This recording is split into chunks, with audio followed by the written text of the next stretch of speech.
কেন দেখছেন না? কেন মেয়েরা অন্নপূর্ণা ভান্ডার পাচ্ছে না?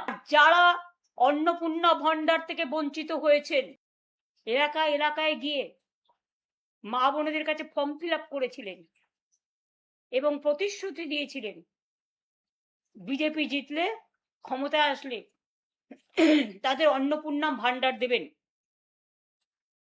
তখন কিন্তু কোনো কারণ লেখা ছিল না, কোনো শর্ত আরোপ ছিল না।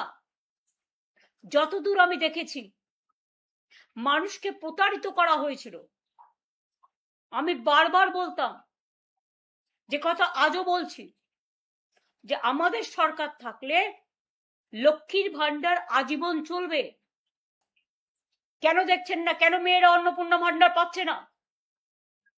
লক্ষ্মীর ভান্ডার পাচ্ছে না। অন্নপূর্ণা ভান্ডার 1 মাস দেবেন, 3 মাস দেবেন না, পুজো পর্যন্ত বড়জোর দেবেন, তাও কিছু, সবাইকে নয়। দেখে দেখে দিচ্ছেন, চেকে চেকে দিচ্ছেন, বর্ণ দেখে দিচ্ছেন, ধর্মও দেখছেন না। আপনারা হিন্দু ধর্ম ভালোবাসেন না, আপনাদের হচ্ছে হিন্দুত্ব। হিন্দু ধর্ম অনেক বড় মাপের জিনিস, যেটা স্বামী বিবেকানন্দ বোঝেন, রামকৃষ্ণ পরমহংসদেব বোঝে, বাংলার সংস্কৃতি বোঝে। আপনারা বোঝেন না। লক্ষ্মীর ভান্ডার ফিরিয়ে দিন। অন্নপূর্ণা ভান্ডার থেকে বঞ্চিত হয়েছেন, লক্ষ্মীর ভান্ডার থেকে বঞ্চিত হয়েছেন। আমি তাদের বলবো, তাদের নাম, অ্যাড্রেস, বুথ, ঠিকানা, কে কি করেন,